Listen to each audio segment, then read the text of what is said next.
Hey, hi Jeff. Hey, how's it going? Good, good, thanks. You? Great. Can you hear me okay? Yeah, you're fine. Can you hear me? Yes, perfect. Good. I haven't gone all modern and high tech. I still got wires on mine. Yeah, unfortunately, these are new, so still getting the hang of them. You're trying to get used to it. Yep. Cool. So how's that IAPLC tank of yours doing? It's all right. I can show it to you because I've ripped it apart. Oh dear. Oh, so I think you've done the final photograph and you've Yeah, okay, you've I've dismantled it pretty much. okay. So I still have a lot of the plants in here. So Rotala rotundifolia, I've got some crypts in here, but I pulled a lot of plants to make room. This is the Indian Yeah. Java fern here. Okay, that's a smaller variety, is it? Yep, it gets that's about as big as it gets, 2 or 3 inches. Well, that's pretty cool. It looks a bit like a crypt, doesn't it? Yeah, I would say nah. It looks like a fern. Ah, yeah, there it does. Yeah, it does. Yeah, I've been growing out willow moss. I had that in one of my old scapes. It grew really nice. Yeah, so I gutted it. So like this whole entire half is like missing all the hardscapes been ripped out, and I brought some plants from Aquascaping back home. Planned on bringing nothing, and of course here I am, like an entire tank full. You can see all the tissue culture I planted back there. Yeah. Tropica gave us a bunch of plants to use for the Oase booth. So I've been Ah, putting to cool. a good use, and there'll be hopefully some good news coming up here, and it'll explain why I did this instead of keeping it up. But I'm not ready to share it yet, or it's not ready to Ah, be shared yet. oh, that's And fair then, enough. and then of course, uh, so all of these plants were in that tank this morning. So Oh, all of okay. these plants were pulled. You've been a busy boy then. Yeah, well, it took all 5 minutes. Uh, oh, Yeah. my nephew's watching. Hiya, Luke. I've got, and then I brought fork-tailed rainbow fish home from the convention, Ah, cool. and some golden rams, 3 pairs. Oh, nice. They're just, they're just stunning. They're just starting to color up since I put the plants in. Are you trying to breed them or are you just No, no, my baby did Felipe? that in the past. Felipe's the man for that. Yeah, I saw. Did you see his? Um, I forget how you pronounce it. Ramirezi, is it? Or Ramizi? I forget how you pronounce it. Hey, just got to stay with confidence. This, yeah, Who knows, right? Was it Michael Geophagus Ramirezi or something he calls him? Yeah, Hmm. I've got a mixture of 10 in here. I got them from like a local one of my local fish stores, and they were like tiny, tiny, and I was just like, I'll just buy 10 and just chuck them in and see what they do. So I think I'm gonna have some gold ones. I'm gonna have some standard ones. There's some longfin in there somewhere. So I just bought them and threw them in just for fun to see what they do. The tank behind me is a discus. This is my discus tank.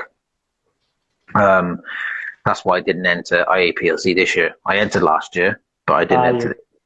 Your tank was full, huh? Yeah, well, I'm only allowed the one. I'm not allowed any more than one tank, I'm afraid. I So, can relate to that. so it's kind of, I felt really bad. I didn't want to rip this apart just to, you know, run a tank for 6 months, take a photo of it, and then I, yeah, I didn't want to do that. No, So I totally get it. I maybe next totally year. get it. I wonder if did you did you see Mike? Is Mike Senske at any of the Aquashellas? Did he turn up or no? He was not there. No, No, because I. haven't seen Mike since 2019. Oh, okay, okay. He's too busy, I suppose. He's got loads going on with ADG. Well, I think that and the COVID lockdown. Oh yeah, that's not going to help. I think that's certainly not, certainly not more helping. behind that than anything. Yeah, because he mentioned to me he's on about a few people have called him out, and he wants to prove that he still got it. So he was on about he might do an IEPLC tank, I but I didn't think he did. like to see it. Yeah, I'd like to see it too. Yeah, Yeah, me because he too. hasn't competed in forever. The bar has risen a little bit, Mike.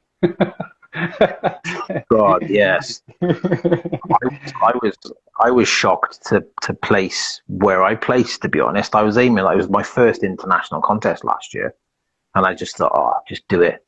You know, I used red lava rock, and Felipe was like, "No, don't use red. Nobody uses red." I was like, "I have to use red now." Yeah, So yeah, IAPLC is a strange one. It's you don't want to push the limits too far on it. There's some other contests that allow for that, though. yeah, yeah. I was tempted to enter this because I loosely based it on like a Namunda biotope inspired tank, like Hmm. the sort of where the clear waters where discus are found. Hmm. So I That's cool. loosely based it on that because everyone who does wild discus generally tends to go blackwater, and I thought, well, I'll try and loosely base it on that. So I asked a few questions and spoke to a few people, and I've basically got what have I got in there? Three species of plants. I've got two types of Echinodorus and some Nymphia, and that's it. That's it for plants. Um, Well, like I always say, escape and participate, man. I yeah, think it's all good, and I think it's good to share what you're doing. And there's everyone's at a different skill level, mm, and I yeah, think we totally. all need to put it out there. And you might be doing something that inspires somebody else, and I Yeah, think that's right. that's really what the competitions are about, right? Yeah, Is for sure. inspiring folks to push and elevate their tanks. Did you enter last year? I did, You I did. did. Where did you place? Did you place high? 65, Wow, that's cool. Top 100, yeah. yeah. Yeah, and I wasn't even finished.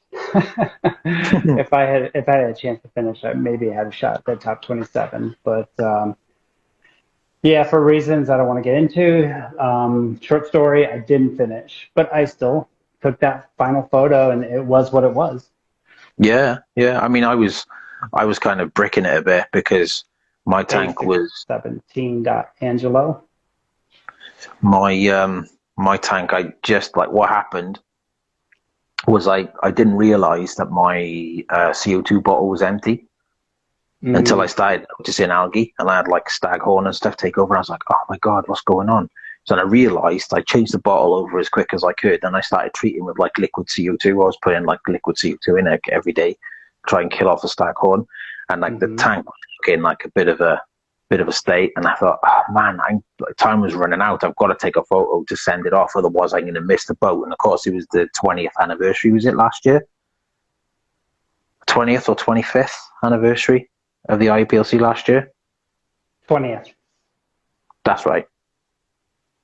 So I thought I'm going to miss the boat, and it's that I really, really wanted to enter it. That was the whole reason I set the tank up. It was like what was it, a 90 or 90 centimeter or 3 foot by 20 inch by 20 inch or 90 50 50 or whatever measurement you use, and 900 Yeah. by 500 by 500 millimeters, whatever. Yeah, so my tank wasn't looking the best, and I left it and left it. I fed it, and I just tried to make it look the best I can before I took the photograph. And yeah, luckily Well, I put. yeah, that and you come back to let's go back to this year too. And Angelo, I got my eye on you. So I had a couple giveaways at Aquascaping, the convention, and Angelo here won one. Um, and it was in his little boy. It was hilarious. It was an epic giveaway moment. Really warmed my heart. So we'll see. It might end up in the Aquashella trailer for next time. The teaser for next Aquashellas. It was a No. touching moment. Um, but back to CO2. It's interesting you bring that up because I recently ran into CO2 issues myself. And it wasn't that I ran out of CO2. I must have bumped my needle valve. It's real touchy. And I somehow turned it up to like triple. So instead of Ooh, running 30 parts per million, I was almost 100 parts per million. wow. Yeah, so that was a really, really bad start to this year's IAPLC. And since then, So, I was thinking if I had been running a drop checker, I'm like, this wouldn't have happened. I would have saw that the drop checker was glowing yellow. It had been like radioactive yellow, right, at 100 yeah, parts per million. it was like Mountain Um, Dew. yeah, it will even yellower, I think. If I had been running at drop checker, and I hated on drop checkers for years because they're really bad tools for dialing in CO2.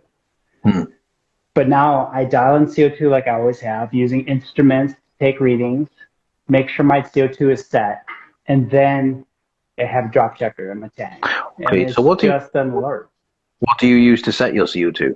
Because I know, like, when I've spoken to George before, and when I've spoken to Felipe, and I've spoken to Adam, it's like they just do it. They just know they set it, and they just like tweak it, and They don't you know, know. You don't know. You can't tell. You can't look at a tank and say, "Oh, my CO2 is at 30 parts per million." no, no. But what I mean, they got like an idea. They'll set their CO2, and then like they'll see how the tank does, and then they'll adjust it. Thing, There's but some I've always legitimacy to that, but I just don't see there's any reason to guess because that's what they're doing is guessing, and they're using their eyeball, looking at the tank. The fish look okay. The plants are purling okay. It's good enough. So they're in that good enough range. But if you're so doing a what do you contest, measure it? yeah. So if you're doing a contest, you want to optimize it, right? You want Hmm. to set it. You want to know your CO2 is at 30 parts per million when the lights come on. You want to know what it throughout the day, how it fluctuates. You want to know this. There's no Yeah. room for guesswork. So How what do I you use measure? is I use a pH probe Okay. and a KH test, drop test, and that gets me in the ballpark. So I Okay. know it's going to be off a little bit, but I know I'm right around there, 30 to 35 parts per million. And the pH probe needs to read down to zero point zero 0.01 resolution, so like 7 or let's say 6.52. So you need that kind of resolution. So you need a calibrated pH probe, and it's going to be a little off, right? So you look at the different pH probes, and they might say plus or minus zero point zero 0.02. So you know you're going to be a little off on the pH reading. And your KH test.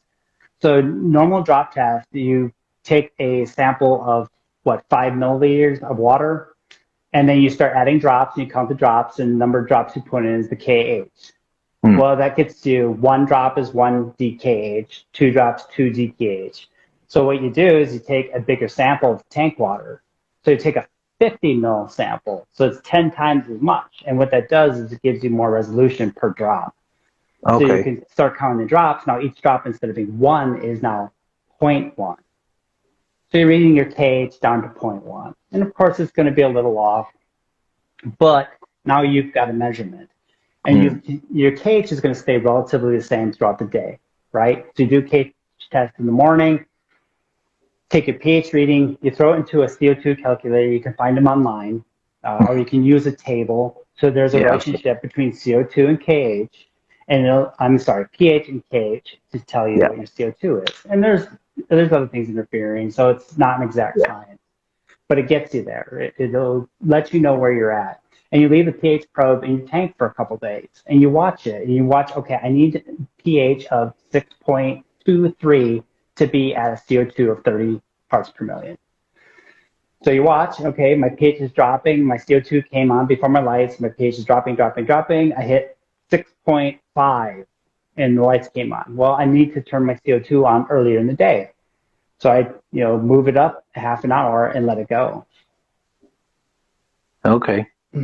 So yeah, so that is how I dial in my CO2, and then I use the drop checker as an alert, a sanity check to know that my bottle hasn't emptied, that I haven't bumped my needle valve, that I haven't done something Yeah. silly, right? They're so sensitive. Those regulators. I know with Mm-hmm. mine. was trying to dial mine in. I always use a drop checker just because it's easier. All this maths and calculations thing, it just fries my brain. So I tend to I go for a visual. If it's a nice lime green color, then I leave it alone and just make sure I replace my fluid regularly to make sure that it stays fairly correct. And I kind of base it on because I find when people say, "Oh, what bubble count are you using?" and you say, "Oh, well, it's like 4 bubbles a second." Like, how do you count that? Because you look at it and it's going, and you think, "Hang on, how many bubbles was that?" Trying to count how many bubbles that is per second. So it's only rough. You can, and I think George was saying to me before that a rough guideline is to set this 1 bubble per second per 100 liters as a ballpark, and then you adjust it then. Well, and it just depends too, because my bubble is going to be different than your bubble is going to be different from the next guy's bubble, because we're running the CO2 at different pressures, right? So I might have mine at 40 psi. You might be running at 15 psi. So your bubble's going to be a lot less CO2 than my bubble. Yeah, I run mine between, I think mine runs about 35. I haven't got CO2 on this tank behind me because discus don't generally like CO2. Right. Yeah, so that's why I do for CO2. We have a couple questions here. 2 hours is a good amount of time to let the CO2 levels get up. And that's typically where I find my CO2 levels are at the level I want for the day. So I start at, say, 8 a.m., the CO2 turns on, lights don't come on until 10. So that is correct. 2 hours is a good place to start. I've heard some people leave their CO2 on all the time. You can. Constant. I don't like to do it. But I don't know whether that you need to run your bubbles less if you're leaving it on for, like, say, 24/7. No, because it finds it. I don't think so. You're going to use more CO2. You're just I've never done it, so I just heard people have done it, Yeah, you can do it. You can absolutely do it. Nothing is using that CO2 at night. So CO2 levels are probably going to increase after lights out because the plants are no longer uptaking CO2. It would gas off. It's going to gas off at some rate. So especially an open top tank, because you've got no way of keeping it in the water. Yeah, so the levels will start increasing, but your degas will start increasing too. And there's probably some equilibrium it's going to reach. And I don't know what that is without measuring it. And every tank's going to be different. And I don't see any reason to run it through the night unless you don't have a solenoid.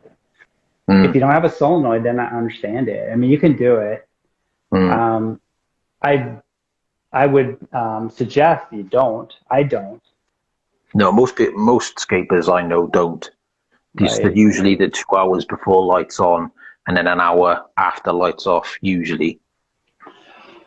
And then here's another question. A digital controller for the CO2 and pH level is good. I'm not sure what they're asking there, to tell you the truth.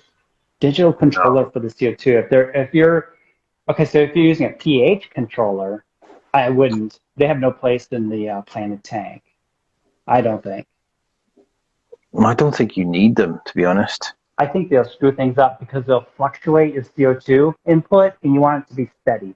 You want it to be steady and stable, and let the system degas. You have a little bit of surface movement. I run skimmers at the top to make sure there's no surface film, because that'll collect the CO2 and let it degas. You can run into real problems really quick, and you'll end up gassing your fish to death. Well, I've been testing skimmers out recently, and I've always run the Eheim 350 skim. I love that skimmer. The only thing I don't like about it is if you've got small fish or shrimp, it could suck them in.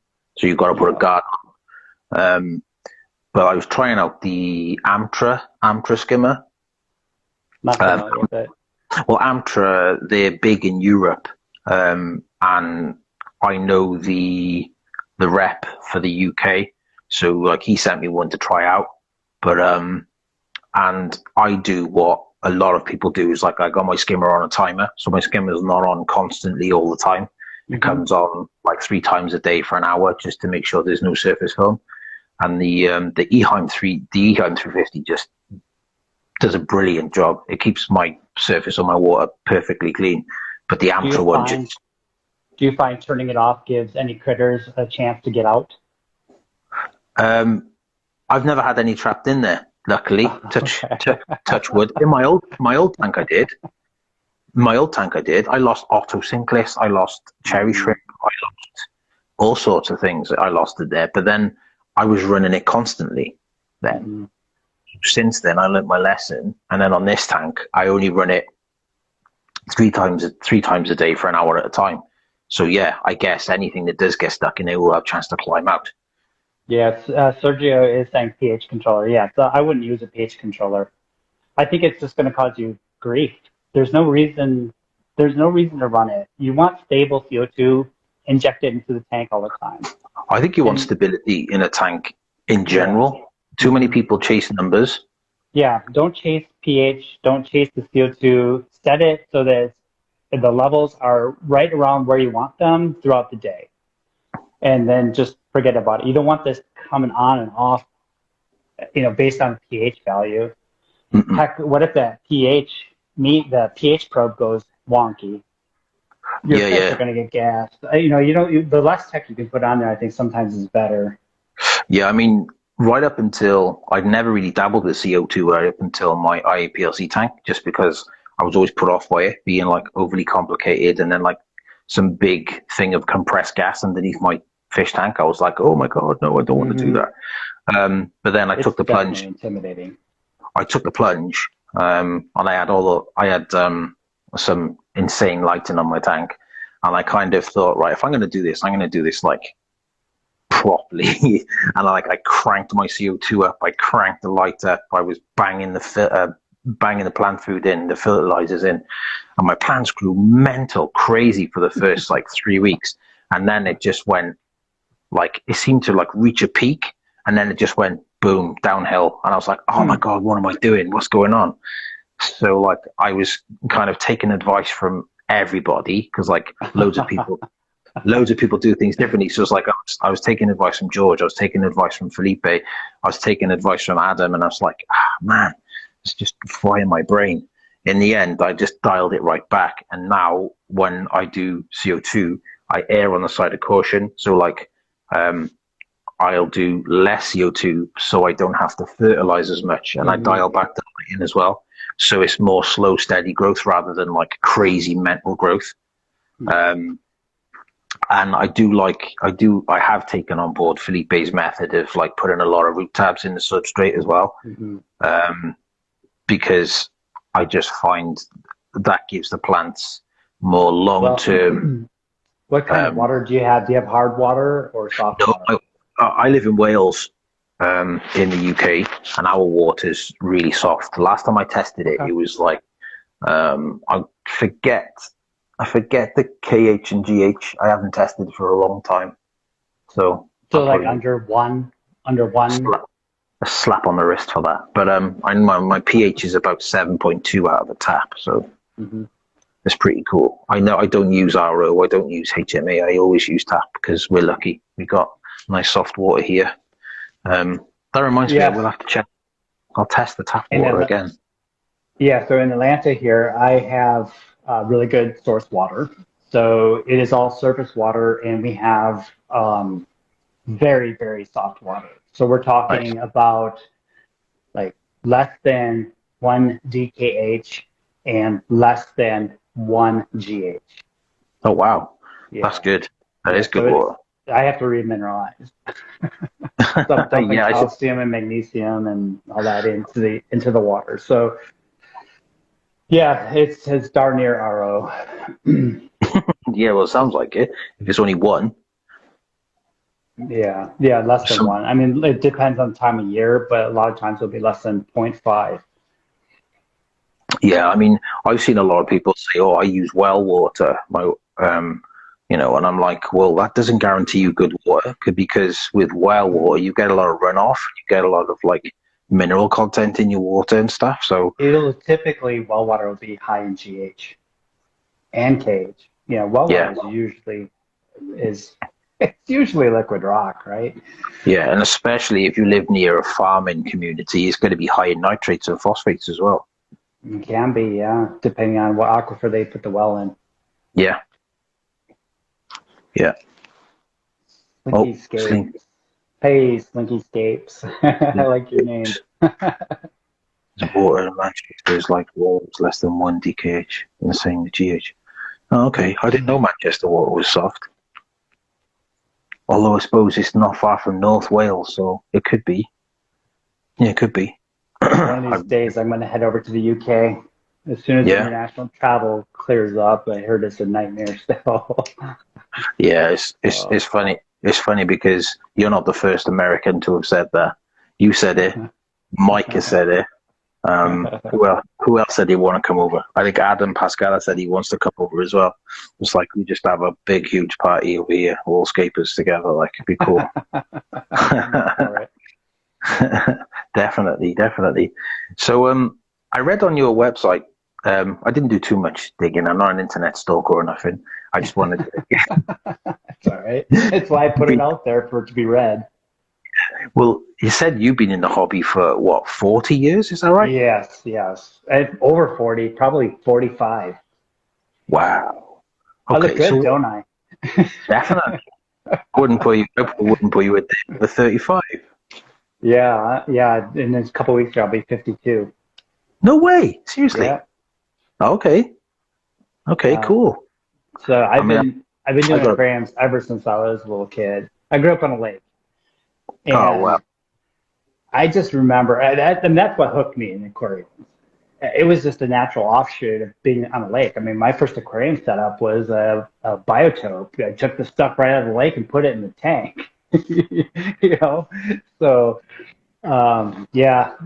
So I was hooked early on. I had the biggest, coolest aquarium in my backyard growing up, right? So Awesome. uh, Awesome. So yeah, so I go how ahead. did you end up into the whole scaping thing? I know you mentioned something on there about George being is an inspir no, is it an inspiration or a mentor or Yeah, something? yeah. So yeah. He's been great. He's been there for me for a long time now. We met in person in 2015. Um, but even before that, his articles and his posts on the forums, I was very prolific writer on the forums. I wonder under MOT.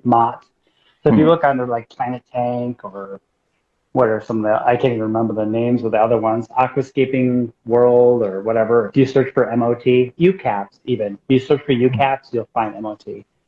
I And I am on I am on UCAPS, but I think forums have really had their day now, this day and age. mhm. I think people that use forums. I mean, I get emails from them all the time, like, "Oh, come back" and stuff, like the sort of auto-generated emails and stuff. Yeah, But I I I stopped. tend to, I stopped years ago on the forums. I don't even yeah. know I how mean, long ago. I Long time. run I run. I think it's the largest UK aquascaping Facebook group. I've not checked, but I think it is. It's about 14,000 members Oh, that's now. a lot. That's Yeah, awesome. UK planted tank and aquascaping. It's a long name. I took So over I took is over that the does that have a requirement you have to be living in the UK? no, not really. No, it's just UK based. So any contests we do, any giveaways is all UK. That makes Um, sense. but We yeah, have a question here back on the mineralization. What parameters do you remineralize to for a go-to level? For me, I leave a KH alone. Plants don't need KH. They get their um, carbon from the CO2, and then the GH I set around 5 degrees hardness. there you go. That's answered that question. Yep, yep. It's it's funny. I think a lot of us started when we were kids. I mean, my hmm first my first tank ever was like a goldfish from the fair in a bowl, and there's a funny story about that as well. Like I had this goldfish. It was in a bowl. It was in the dining room of our house, and my parents had a party. I can't remember whether it was like New Year's Eve or something like that. And the goldfish died, and so like my parents, because obviously it was holidays and nowhere was open, so they couldn't just like replace it and buy me a new one. They told everyone that came into the party, when you go past the goldfish bowl, make sure you stir it so that so that the fish looks like it's swimming around, so we can go out. So we can. That's really sick in Dimension.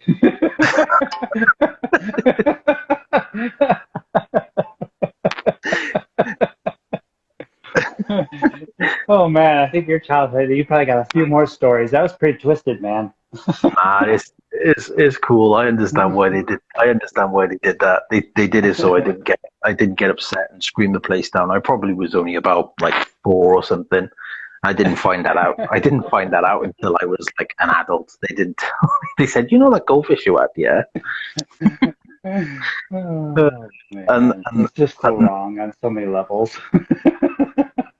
and then my next sort of memory of fish was my grandfather. He had a, if you remember the 80s when black ash was a big thing. I don't know if it was in the States, but like, Black ash. I never yeah. heard of black ash. I don't think it made it to the USA. No, well, do you get flat pack furniture, yeah, in the States? Yeah. Yeah. Well, back in the day, back in the 80s, black ash was like all the rage. It was like, the latest thing. If you like had a modern house, you had like black ash furniture, like a black ash coffee table and stuff like that. Well, anyway, Okay. my grandfather put this big sort of 5 foot tank in the wall in an alcove, and then he like clad all the outside in black ash, and he had like black ash doors, and he had a black ash. It was, yeah. In the 80s, it was like amazing. Everyone was like, "Wow, look at that tank!" With the black ash surround and like the brass handles and stuff. It was like amazing.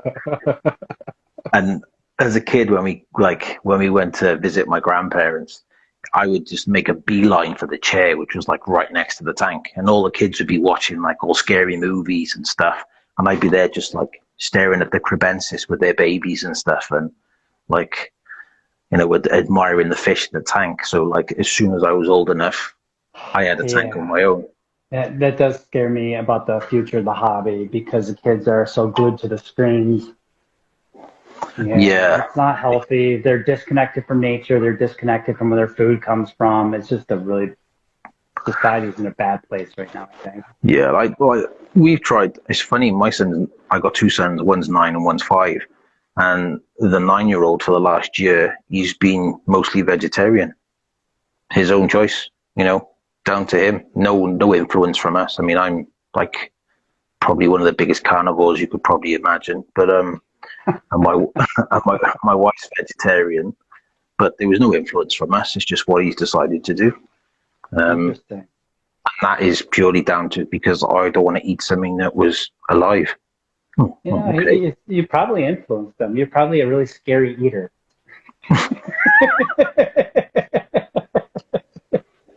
Wow. I don't want any of that. That's what happens when you Oh, eat you're this. funny. God.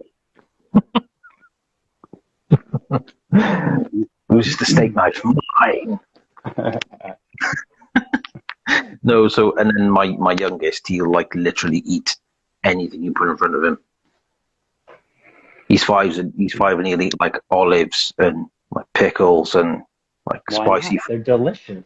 spicy food and stuff like that. But it's like he's 5. You wouldn't expect a 5-year-old to eat stuff like that, but he does. And Hmm. that's cool. I think it's because he was what they call baby led weaning. I'm going completely off on a tangent now. But like with my first son, we did the whole mash stuff up and like spoon feed him bits what we had. But then my youngest, he just one day you tried to spoon feed him, and he was like, "No, I don't want it." And then my wife was eating a pizza one day, and he literally grabbed it out of her hand and just started munching on it. And then since then, he just ate what he ever ate, and I think that's why he's so like open to eating. So, did he learn that technique from you too? Must have been. Your poor wife.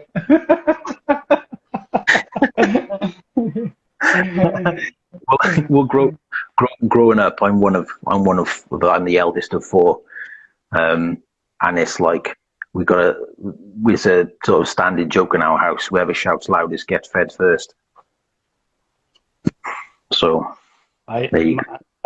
Interesting. I grew up with one brother, and he was 4 years younger, and it was always fighting over food. I swear by the time he was 8 years old, he was as big as me. And for whatever reason, I ended up at like 5'10", 130 pounds in high school as a senior. And he was like 6'6", 300 pounds. So yeah, I didn't get to eat a lot. Yeah, I don't even understand what happened there. So it's a strange one. It's funny. they tell me he's my biological brother, but I still don't believe him. I wouldn't believe him either. Oh my God, I'm a small guy, and Yeah, this is kind of gone way off piece. But then that's what I kind of like about impromptu, unscripted live streams. It's more personable, I think, definitely. well, So do you do this?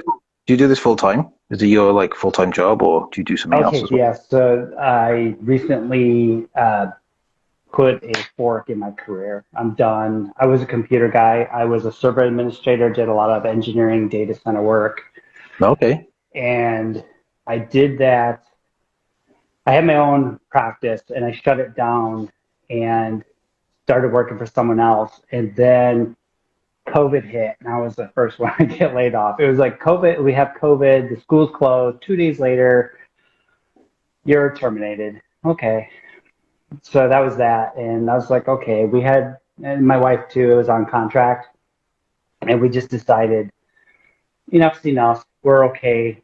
We're just going to be done and retire. And I always wanted to pursue aquascaping. And then at that point, I was like, I knew this was happening. So I reached out to Oase, who I had an open dialogue with as being their ambassador.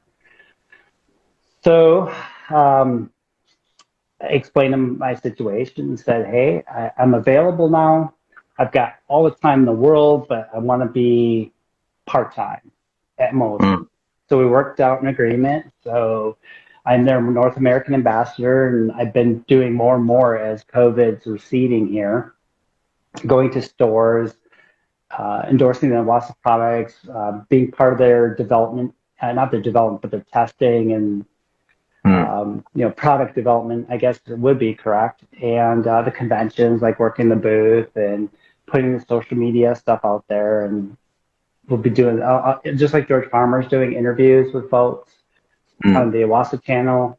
He's done Oase NA, and I think he's doing UK now. So I'll be doing a lot of that too. Yeah. So just getting started, folks. You'll see a lot more of me. I hope that's a good thing. Yeah, I've got nothing better to do. Well, I'd like to do it. I do it full time now. But that's my own business. I'm a product ambassador for a couple of companies as well.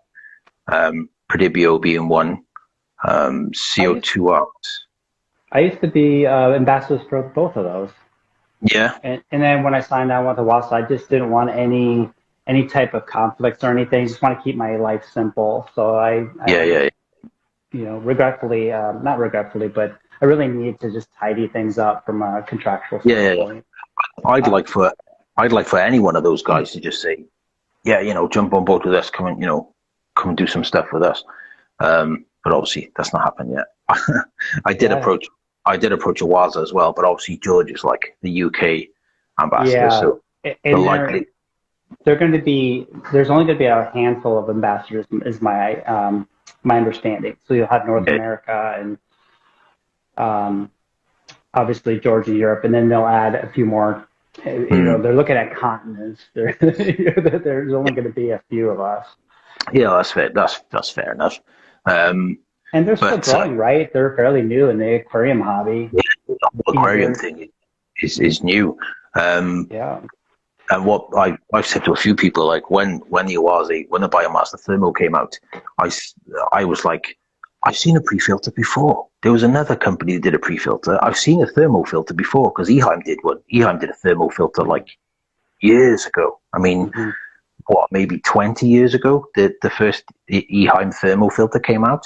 And then as far as a pre-filter, I mean, Fluval did that with their G series, like maybe 15 years ago. But it wasn't really, it wasn't the same. No, it wasn't the same. It wasn't Yeah. the same, but I it think was a that's the pre-filter. difference is, yeah, the Biomaster, they got it right so that you I could just, change the pre-filter really quickly. yeah, I like the fact that they've combined it all into one. And like Hmm. that was the downside with the Eheim Thermo. It was a great filter, but because it used like a kettle element in the bottom, if that was ever to go, you'd either have to just add an additional heater, or you'd have the expense of trying to replace the kettle element, which, if it's Eheim, is generally going to be not cheap to replace. Yeah, So it was not ideal, that is for darn sure. I was a little bit dubious at first when the Biomaster came out, um, and then I find myself using them more and more. I run an 850 on this, Hmm. but it's funny. I've got two like side by side. I've got like the Thermo 850 on the left side, but then I run the Eheim 1200 XL on the right side, and I've been running them like side by side because I mean it's a discus tank, so Yeah, you need masses of filtration. I've always over filtered my discus tanks anyway. Um, I think everybody but does. but I think but I think like I like both of them, but for different reasons. Like I love the Oase because it's so easy to like change the pre-filter and adjust the heater and stuff like that. But the thing I love about the Oase, the Eheim, is the fact that it's just so big. I can pack so much media into it, and because the little dial thing on the top tells me when it needs changing, I haven't touched that filter for 6 months, the Eheim, and it's still not anywhere Well, near. yeah, I just opened up my 850. I've been running it since January, and I opened it up to get some of the media out of there to put into the tank for the fish I brought home from Aquashella, and I had no detritus sitting in the bottom. It was clean as a whistle. I only have it loaded with the biomedia. I don't have the sponges in there anymore, and there was no detritus after 6 months. So So cleaning what? the pre-filter is the only thing I need to do on that. And I've So heard with similar stories. So with your pre-filter, are you using the ones that come with it, the slightly Yeah. wide, the slightly larger, um, what they call it, the slightly larger foam size, as opposed to the finer one that they put on the 600? I've just, you know how it comes with the black impregnated sponges, the carbon impregnated sponges? I see. I I just leave always those doesn't. in there. I leave those in there, and I've been using those forever. So I've been running Biomasters now for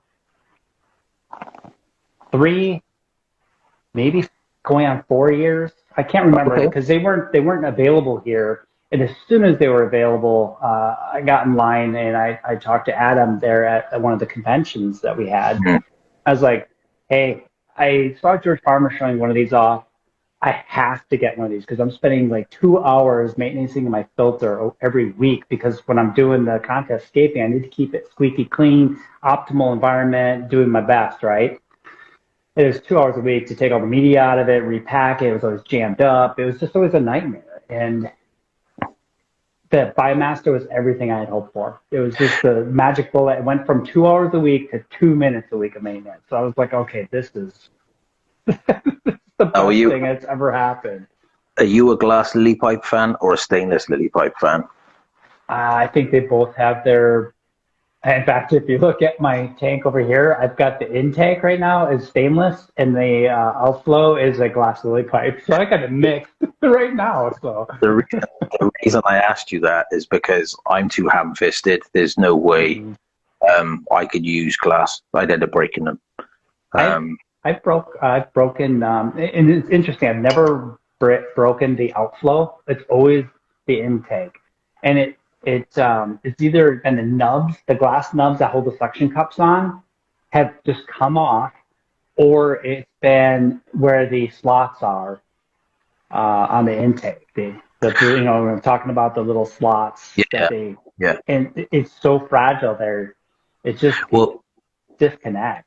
are you aware of there's a shop in the UK called Riverwood Aquatics? Never heard of it. It's an aquascaping store. So you've got like there's a few in the UK, and that's one of them. Well, Pete was doing some maintenance on one of the tanks, and he actually broke a lily pipe and severed a nerve in his hand. Hmm. You had to go to hospital.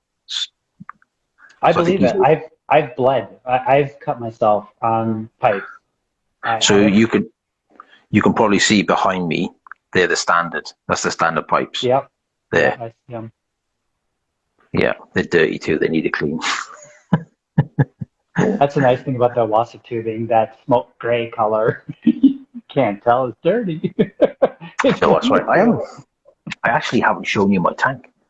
Yeah, The we light. see it. The lights are going down now. So So we got Aqua Plant Ninja here has asked a question. No, he's just making a statement. I would like to see an Amwasa make a pro caster with internal CO2 infuser. Well, I will bring that to their attention. well, all you got to do is put an inline diffuser on. That's done. Job done. Yeah, you know what I would like to see is instead of having to go through the pH probe slash KH test, have a CO2 probe built into the canister filter. That would be the That's a best. good idea. My God. There you go. Take my money now, right? That's my tank. Awesome. Excuse the glare. I've got a lamp on. Hold it steady. We can't see. I'm still waiting for George to send me the gimbal. The well, there's one on my discus. They won't feed in. They're not having food again. My Nymphia. Man, we can barely make it out. I can see the pads at the top of the water. I can see some stones, the sand. Hang on, I tell you what. If I find the switch for this lamp, I'll turn the lamp off. Hold on a second. Okay. We're all holding. The whole internet's waiting on you. Oops. All, Yeah, I picked my. all 9 people. How many? Oh yeah, whole 9. Well, let's face it. Everyone's gonna watch the replay. Yeah, that's better. Oh yeah, I can see it now. Yeah, The I can lights, see the Echinodorus. the lights are going out, so it's a bit difficult. I can't see the discus though. Show us your discus. This is the big male. Oh yes! Wow. Oh, It's the big male. fantastic. That's his girlfriend. Oh wow. The others are hiding. There's one. Yeah, because I've got the camera up close to my black. They bred in there. They are babies of black neons. Sweet. I don't think there's any reason you couldn't make a layout worthy of contest out of this tank. You said that you didn't enter this year because you had the discus, but I don't think that's a reason. Yeah, I didn't. Honestly, because they're stunning, and you have a good layout too. Yeah, thanks. I don't see any reason why you couldn't enter. You set yourself short, man. I didn't enter that. I mean, You're this was setting a bad example. Enter. this was set up before George's, just to let anyone else know. Yeah, he is proud of that discus tank. Yeah, I set mine up before his. Mine was set up in August. Actually, no, before August, because that's when I had the discus. Oh yeah. Put the lights back on. There we go. I can see you now. Put the lights back on. Yes. There we go. Back. Yeah. So that light there, that's the Prime Pro by Life Aqua. Okay. It's the new. I don't even know if that's available over here. I've never heard of it. It's only just come out. Okay. They've literally only just finished the website. The website's only recently just gone live. But I tell you what they did do, which I think is really cool. They do a Wi-Fi fish feeder. Okay. So it's controllable on an app. Okay. That's really cool. If you're aware of the square-shaped Eheim fish feeder. Yeah. Around for years. It's based on that, but basically it's got a Wi-Fi module built inside it. So you basically run it off like a mobile phone charger, USB. Yeah, I'm following. You run it off the app, and you can either sort of preset it to just, come on once a day, once a week, or whatever, or you can literally just go on your phone and go, oh, I forgot to feed the fish, and you just press the button and it just feeds the fish. So is it got like compartments so it can only dump so much at a time, or is it one big chamber of food? You've got one big chamber of food, but there's just like a slot on the top that you can Yeah, like. I've never had success with those.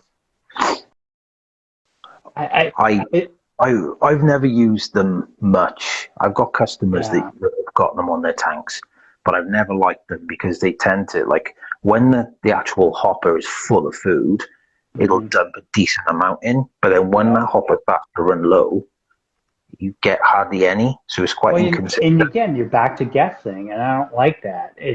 I don't want it to be a variable. I need it to be, hey, Walker's Aquatic Gardens, we're doing Hello, good, man. You're missing all our jokes. You got to rewind. you have to rewind. Literally, like So, yeah, I don't like guessing. I want it to be a known thing. I want, like the app, I like that. You can program it, um, schedule it out real easily, and then I want to know it's going to dose this amount of food every time. Whatever I put in that chamber or compartment or whatever, that's all going to come out. It's going to come yeah, out when I say. And it has to be that way. Otherwise, yeah, especially if you're running a contest tank, so you're trying to be, put together something that's going to be amazing, right? yeah, You can't have it overfeeding or not feeding at all if you're gone. Hey, yeah. fish Well, store. I see. I see a few people. I know George has done it, and I think Felipe's just done it now. He's put a doser on his tank for ferts. Mhm. They're really good. I don't know if you've ever done any marine stuff because there was a comment in the thing earlier on. Um, I've been about, doing saltwater. I've been doing saltwater for about 25 years. I know a so little bit yeah, about saltwater. you know your way around the doser and Yeah. In fact, I have right behind me, what's that like a mini? little Do nano you use roof. Yeah, that's a nano reef? See, yeah. I just sold off. It had a Red Sea Reefer 525, so 110 gallons, okay, and I just didn't want to have the maintenance along with it. And I've been dismantling tanks and getting down to barely any, just because I'll be traveling so much. I'm in a phase of my life that I don't want to store all this stuff and I want to have all this maintenance chores. I'm gonna go have mm, fun and yeah, interact with the fish tank community. yeah, So that's I'm right. on a mission. I Yeah, started going this. back, Have you seen my Scape It Forward series? So I've done escape it. 3 of them now. So You're on YouTube. yeah, so I pick a inspiration, I pick a material, and then I build a tank, and then I give it away.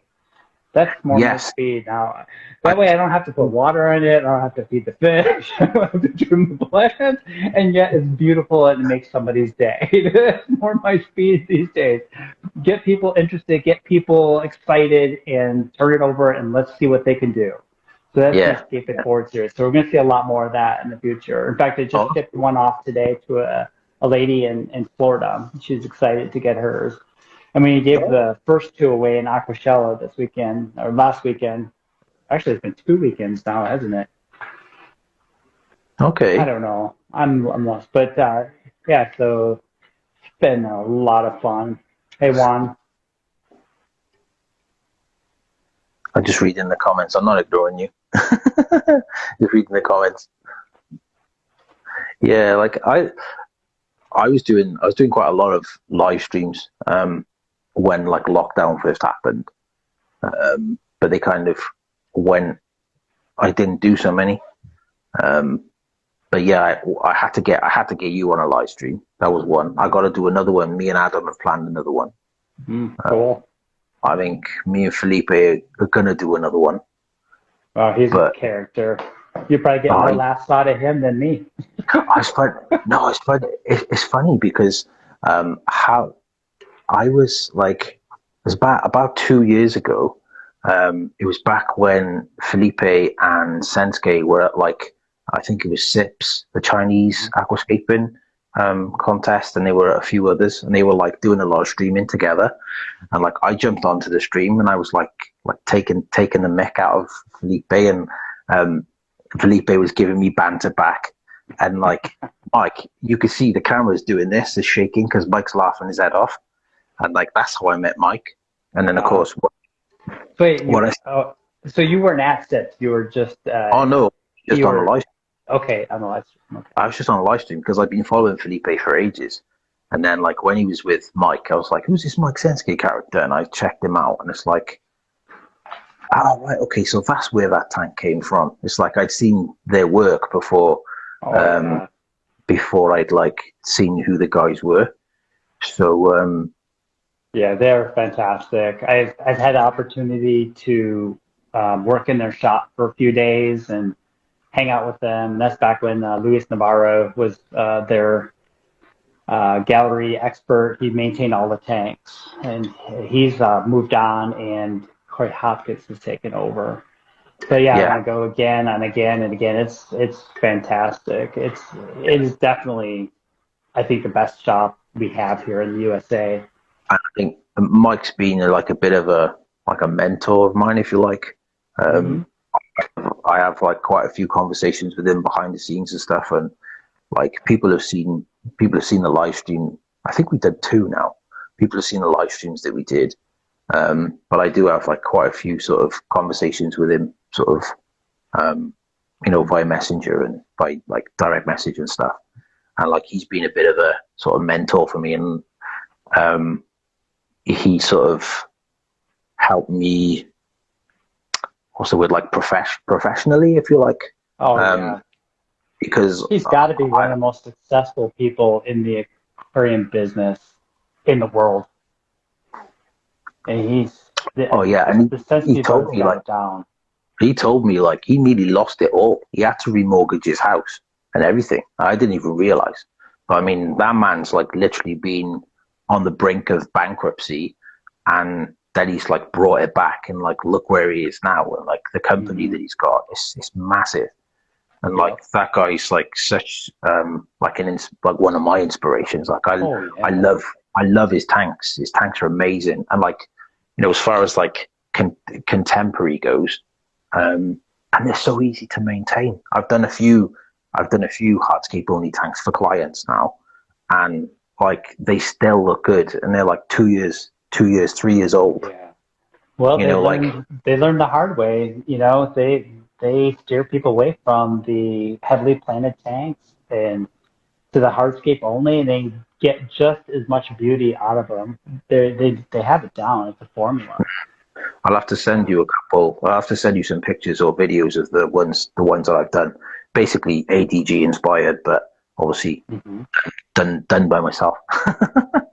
Here, I was actually going to enter that into IAPLC, but I didn't think it was good enough, so I didn't. here's a little ADG inspired setup I've got. Yes, I saw that. I saw you screwing it with stainless screws. Yeah. So this was at the Aquashella Oase booth, and I brought it home, and now it's going to sit here dry for a while until I figure out what I want to do with it. And do you know what that reminds me of? No, I have no idea. It reminds me of That. A Harry Razio piece. Oh yeah. Because the wood's all flowing one direction, Yeah, yeah, and it's like and that's all he ever does. it's a it's a it's a very it's very the wood is like very sort of heavy, isn't it? It's very heavy wood orientated. That's what's Yeah. getting at. That's what's getting Yeah. at. Yeah, and he's a master of manipulating that type of wood. Myself, I like to keep my options open and not pigeonhole myself into one material, one style. Yeah, I mean, it's funny. I've tried loads of different things over the years. I mean, when I look back at my first, in inverted commas, aquascape tank, it was a Denelier 30 centimeter scapers cube, and Hmm. it was kind of before I even knew really what aquascaping was. I'd watch a few of James Finley's videos. Oh You yeah, familiar? those were priceless when he was making those. I Yeah, I always mean, tuned into him. I don't know the whatever guy, happened to him. He just disappeared. he wrote a book. Um, and then I've only heard rumors, so I don't know the real exact reason. Um, but I've heard rumors. Basically, he wrote a book But then, according to other people in the trade that I've spoken to, he basically kind of puts so much money into stocking ADA and trying to be like really super high end. I think he basically he couldn't sustain that anymore. I mean, he had like 50 grams worth of stock sitting around in the shop. And I mean, I've never been to the shop, but I've seen the shop, and I know spoken to people who have been to the shop, and apparently the place was massive, and to like stock a shop that big, it's a lot of money, man. It's a lot of capital to invest in a store, and to try and maintain that long term. I just don't think he was turning over the volumes that he thought he was going to. He wrote the book, and I think he just retired. Okay. Because I think he was like the first UK aquascaping store, as far as like, dedicated aquascaping store. I think he was before Aquarium Gardens. He was before anyone really, because all we really had here, we had like independents that sold hardscape, and we had like chain stores. I mean, like we've got Maidenhead Aquatics here, and Pets at Home that sell like bits and pieces of like just bog standard stuff. But as far as aquascaping stores go, I think the Green Machine was like the first. But that's gone now. I mean, that's it. That was a Welsh store, but that was North Wales, so miles away from me. Yeah, it's a shame that that's all in the past, but at least we still have, and Ryan just pointed it out, we still have his videos. They're still out there, so that's awesome. I still watch him. I mean, the guy was doing stuff that nobody else was doing. I mean, he was yeah. I still run into beginners that tell me that, oh yeah, I watched these YouTube videos. It was like Finley or something. I'm like, oh yeah, the Green Machine. Yeah, that's excellent stuff. And they're still being inspired today by that. So it's wonderful that at least that piece was preserved. Even though the shop is gone, he's no longer creating. Yeah, it was funny when I read your bio on your website, and it was like when you said about discovering Takashi Man, it was like, cha-ching, light bulb. Yeah, me too. Yeah, me too. Yeah, he changed my life, honestly, because when I came across his book, I was doing Planet Tanks. I had CO2 hooked up to it and all that, and my tanks did not look like his tanks. I'm like, I'm doing this wrong because I want what he's got. Yeah. And that started me on this path, and I've never looked back. I've been hooked ever since. The hobby is so deep that you can go on forever. Have you ever spoken to Adam Pascala? I haven't, no. Well, I did a live stream with him, and of course he's worked with Takashi when Takashi was alive. He worked alongside him. And also he worked on the Floresta Submersas in Portugal as well, as did Yuri's, and I think so did Felipe as well. Felipe worked alongside it too. Oh, it makes sense because he's right there. Yeah, and he told me some amazing stories. The live stream, I shared it on my YouTube channel, but the stories, the one story that stands, I've told this story before about Adam, the live stream that we had. The hairs on the back of my neck stood up, and it's like one of Adam's cousins, I think he was saying, was a bit of a history buff, really into like military history and stuff like that. And he was saying that, do you remember the bombing of Nagasaki? I know what you're talking about, yeah, but I don't remember. Yeah. Well, obviously, I mean, I wasn't alive then. Obviously, you've heard of it. Well, I'm old, but come on. Yeah, I know. Me too. I've heard of it. Come on now. Well, apparently that wasn't the initial target.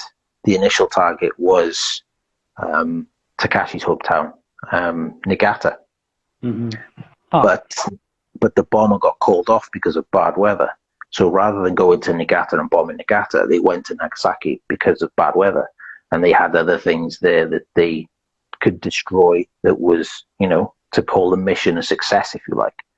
But apparently Adam was saying, if the weather had been different, then Takashi may never have existed. Modern aquascaping would never have existed, and neither would koi keeping as we know it, because that's where it all originated from. And it's like, whoa, when he told me that story, the hairs on the back of my neck stood up. It was like, oh my God, what a light bulb moment, Yeah, that's interesting. I would contend though that I think it would have happened anyway. The hobby has come so far in the 4 decades I've been doing it. I think it would have happened, but it wouldn't have happened as quickly. And I mean, so it really arrived when he brought it out. It arrived. It was a hit immediately. Just his aesthetic and the whole minimal approach to the equipment and embracing nature and all of the stuff that he brought and the photography piece to it. But even like the contest, the IAPLC contest is the second oldest contest, right? You know what the what's first the is? AGA, Aquatic Gardeners Association, is the is oldest. it? Yeah. Okay, I So didn't know that. aquascaping contests existed. Yeah. And Okay, that's why the IAPLC allows your entry to be in the AGA. Thanks. AGA was there first. Yeah, AGA was around first. So I think it would happen, but I don't think it would have been as far along or as pushed. I don't think we would be where we're at, but I think it would have happened. yeah. Yeah, I think so. So what do you think? What do you think's next for the hobby? What do you think the next big thing is going to be? Yeah, I don't know. I don't know. If I knew that, I'd be a rich man. It's only a theory. It's only a theory. Yeah. Yeah, Because I honestly, I don't know. I know that some things need to be improved still. There's some things that we as hobbyists need. Um, yeah, and I know for like the interesting thing is like the Planet Tank hobby, I think is on the uptick still very strong, at least here in the USA. It's yeah, gaining momentum still, and it's still a niche of a niche. And I think it's interesting because reef aquariums, saltwater aquariums are really big here in the USA. So I got 10 reef stores in my backyard, but I've only got one or two that carry freshwater fish, and it's only a small part because they do reef as well. So do you get plants in that local? It's almost impossible here in Atlanta, Georgia. But the reef side, I know they're in trouble. I mean, their fisheries are beginning shutting down, like Hawaii and Fiji was shut down for a long time, and you can't collect live rock anymore. And that the reef hobby is just riddled with pests. You name it, they've got the pest problems. mm, Fish diseases, parasites like marine velvet, and stuff that's so nasty it can take an entire tank out in a couple of days. And then you got it's such a diverse ecosystem, right? yeah. You got all your algae and diatoms and dinoflagellates, and you got pests and enemies, and you got critters that can be an issue, bobbit worms, and aptasia and mahanos, and the list goes on and on and on. So I think the reef hobby is going to evolve a lot quicker here in the next 5 to 10 years. Well, yeah. Well, it's funny because I'm more into freshwater planted tropical tanks. I also do a bit of temperate tanks. I've always had a bit of a love for the black water tank as well. I recently set one up for a local college, actually college that I attended back in '98. Well, actually '96. I finished in '98. And I love that. I love the simplicity, but I love the way that the fish, especially like things like a cardinal tetra, neon tetra, the green neon tetra and stuff, how they pop under black water is just amazing. I love it. My wife's not so much. It looks dirty. Yeah. But whatever. That's a hard sell for I think the general public. We have a question here from Aquaplant Ninja. Why do you think the U.S. hasn't exploded in the aquascape community as Europe or even Asia? Well, it's cultural, right? I mean, Asia, it's interesting. When I did the live contest in China, and I arrived there, I was treated like a rock star. I mean, people were lining up to get my autograph, and I'm just some guy from the USA. And the USA had really not, we're not on the international stage very often when it comes to aquascaping, right? And it was crazy. We were treated like VIPs and royalty, and it's part, I think, the culture. The SIPS convention was so massive. I could not believe how much aquarium related things were there. So it was a full pet show, right? Dogs, cats, and fish, Yeah, and yeah. whatever else. And the convention, it was beyond belief how big it was. I didn't even get to see the whole thing, and I Mm, was there for a week. I only saw snippets of it. What like Felipe and Mike was showing. Hmm. Um, They yeah, and you had had like they had just I mean they had like rows and rows of tanks just for like flower horns and then I, arowana and I then saw. parrotfish, and it was insane how many fish that they had and the quality of fish. Yeah, it's just a different culture. I think here in the USA, like I said earlier in this stream, is I'm worried about the future. I think folks need to get back to nature and respect it Definitely. and treat it right. And it's just not, it's not good. And the No, kids are no. glued to the screens, and we have corporate marketing and all this stuff. It just all comes together, and it's just making for a bad message. People are not Yeah. happier. I think I mean, people are. I've been trying to promote sort of biophilia and biophilic design um, here, and people are like, biophilia. That sounds like a really weird thing. Like, well, it's basically our biological like connection, want, need Oh yeah, yeah, for yeah, yeah. I know what you're talking about now. Yeah, you for had like. me worried there. I didn't know where this was going. So, yeah, loads of people said that's a dodgy saying. My wife said I don't like that. I don't like that phrase. It's like, I yeah, was getting but uncomfortable there for a second, but I'm good. I understand what you're saying. Yeah, it's really interesting. I know it is a George problem. Farmer. Because I've done so many streams with him. He once in a while goes off on this, and yeah, I absolutely think that there is something there, and whether it's a science or perception or whatever it is, there is something there, and I think folks here in Well, the I mean, USA are very disconnected.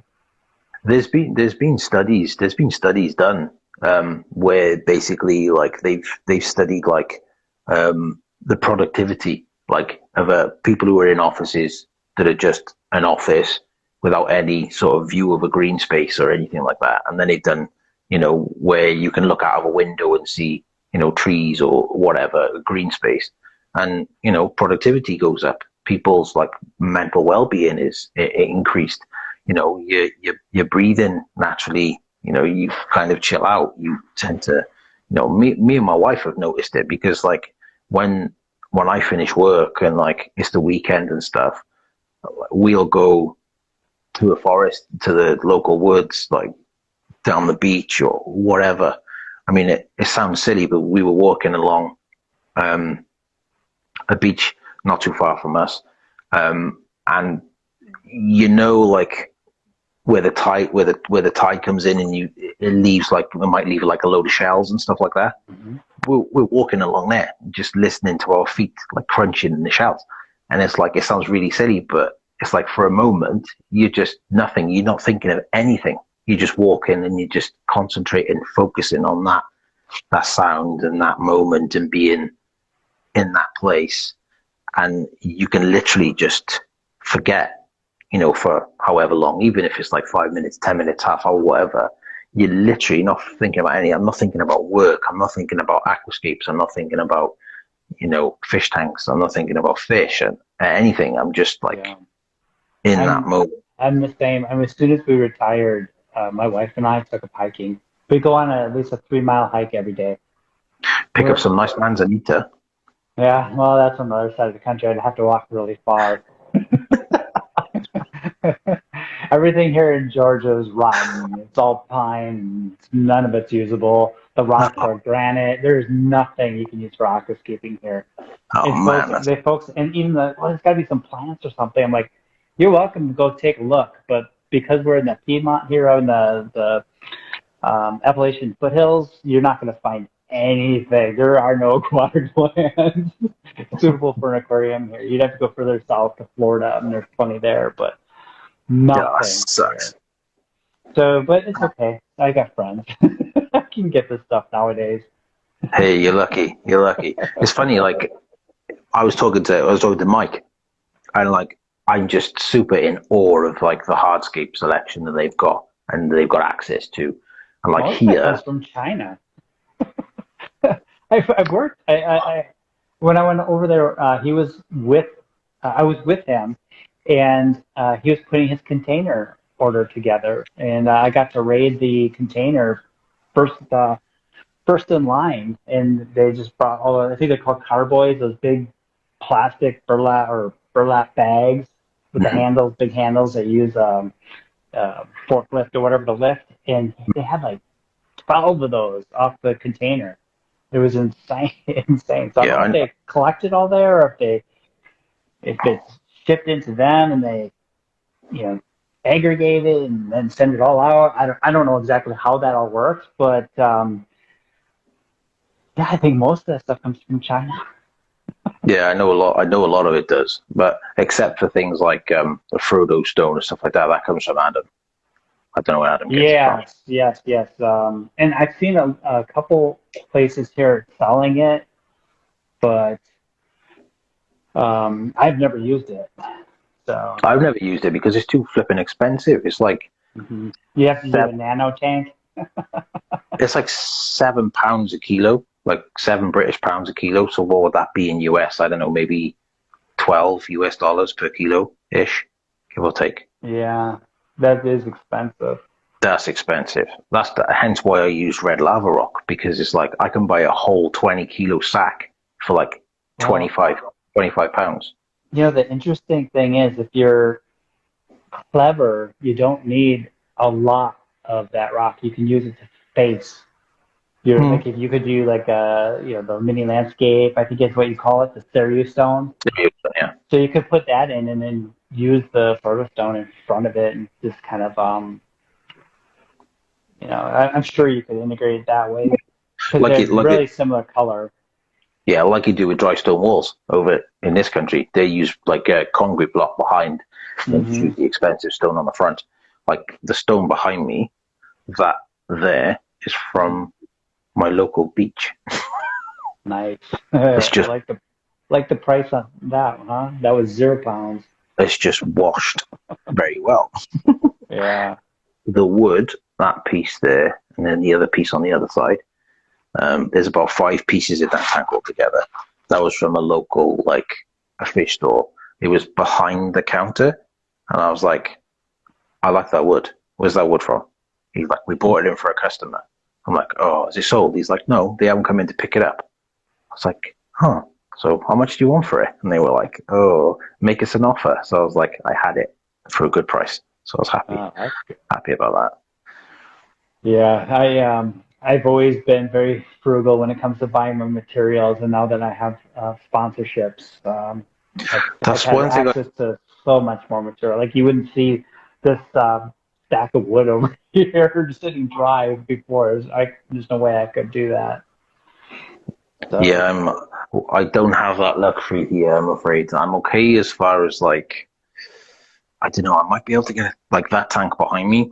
That's the one I designed the dimensions of that tank, and basically for there's a custom company in the UK, and they were more used to doing like reef aquariums with sumps and stuff, and they were like, oh well, we want an aquascaping range of tanks, and I was like, well, I can help you out with that if you want. So like that's one of the first ones. So basically, as a thank you for helping them out, they sent me that. that's So I was cool. happy. I was happy with that, you know. Yeah. Um, but Well, yeah, it's that's like if you can't if you don't have the cash for something, sometimes you can trade your expertise or your time or whatever, and and But instead of working in cash.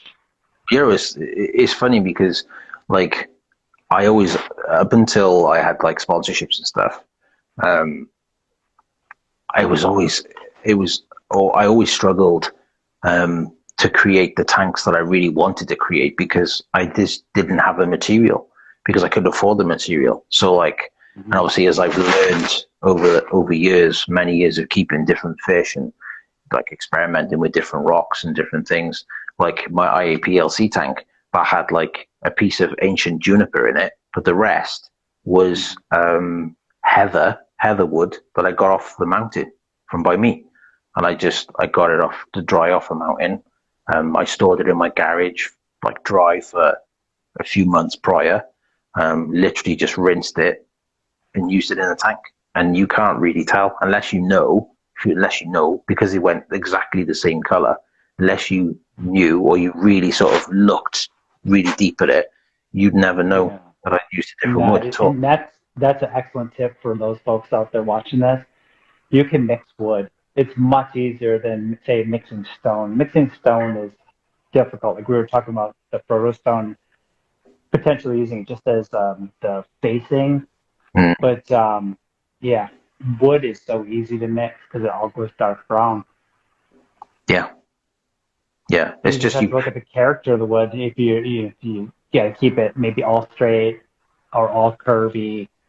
You know, you don't want to really mix curvy and straight usually. You might have a No, creative idea about it, but for beginners, it's better to stick to one yeah. type, one look. So Well, the Asian. tell me, how did you come up with your Instagram name, Aquaman? This is Aquaman, Aquascaper. That's me. Or Aquaman, Aquascaping. That's all Yeah, Aquaman. so is Aquaman. Are you like a big DC Comics No, fan? Like, it's the name of my business. I expected you to come on here holding a trident. Well, funny enough, I haven't got my work shirt on, but my work shirt, my work polo shirt it's like a trident, but it's a trident fern. So Oh, sweet. I like it. it's shaped like a trident, only the two bits there are curved, and it's a leaf. So it's trident fern, and then like Aquaman. Um, Cool, dude. I like it. well, I had it before the film came out, so obviously I didn't have it before. I didn't have it before the comic came out, but I had it before the film came out. And Oh. I've gone to a few clients' places like work or their home, and they've gone, "You don't look anything like the film." I'm like, "Yeah, I wore a wig. I had a wig on. All that's all CGI, you know." And it's a bit of a standing joke. Loads of people say it. "Oh, you don't look like the film." I'm like, yeah, okay, whatever. Oh But man. Yeah, I was just because wondering because my last job, they all had their little icons, right, for the instant messaging app, and they were like Batman and Superman and whatever. And so they were asking me about myself, and I told them about the aquariums and aquascaping. They're like, "Oh, well, you get Aquaman then." So I was Aquaman from then on. I'm like, okay, all right, but I'm the new Aquaman, not the old one. I'm the new movie Aquaman, not the old cartoon Aquaman. I'm yeah. okay with it then. Well, it was actually my wife that came up with the idea of the name. Because like I started it as a bit of a side hustle. Because like yourself, I've been into the hobby for years. I don't know, because I don't know if you're like me, if you've like kind of had stints where you're like really into it, then you have a break, and then you come Of back, course. and then you. Yeah, of So course. Over yeah, 4 decades, of course. I would say like I don't know, 30 years on off on off on off. You know, so yeah, whatever. Um, so yeah, I kind of did it as a side hustle, and then like when the first lockdown kicked in over here, like my job just disappeared. Um, so then I kind of had to either get a real job or try and push this. And like the main bread and butter is just maintenance. But when I get the big jobs come in, when I get like escapes to do and designs to do and stuff, I love that stuff. It's wicked. I've done it. I've done a couple now, and I really enjoy that. I did one for Sky One TV over here, which had the show hasn't aired yet. That's not airing until July. I've been asked to do 2 more tanks for films, so I'm pretty stoked about that. Like, yeah, congratulations. but the actual tanks, the one tank, I ain't gonna show it because it's like jelly bean gravel, like a castle, and like Hey, a mermaid. skate, man. You can. I'm telling you, like Oliver Knott used to put. He still does this. He puts those toys and stuff in there. Or does the. I'm all about that. If it gets more people doing it, more power to it. As long as it's done well, I don't care what's in it. Yeah, I mean, Embrace it. If you have an idea, embrace it. Go for it. I don't care if it's puke unicorn colors. Go for it. No, that's their brief. That's what they wanted. They wanted to look like an old school tacky aquarium. So I was like, okay, you want tacky? I'm going to do tacky in like a whole new level. Yeah, go for it. Like, a luminous and like, you're going to need sunglasses to look at it. It's going to be that ridiculous. So, well, I've really enjoyed talking to you. I've got to wrap it up here. Almost got an hour and a half in. It's been gone really, really fast, isn't it? It has got really quick. Yeah, sorry. I have the gift of gab. Me too. That's the problem. As they say over here, I could talk a glass eye to sleep. Yeah. I always say, you give me a cold beverage, I can talk about tanks all day. I'm going to have to go and get a beverage now. My throat's a bit dry. Yeah, exactly. I didn't want to drink beer on camera. It's a bit unprofessional. Oh, yeah. Yeah, for me, it's an after a career gig. So my voice goes, I have to wet my whistle all the time. That's such a British saying, wet my whistle. You've been talking Really? to George. You've been talking to George way too long. Oh, bullets. Right. Right. Good to speak to you, man. Stay in touch too. Oh yeah, of course. I've got nothing better to do. Yeah, me either. This is all I do now. How about you get? All right, Aquaman. All right, Jeff. See you soon. Take it easy, everyone. Take care. Later.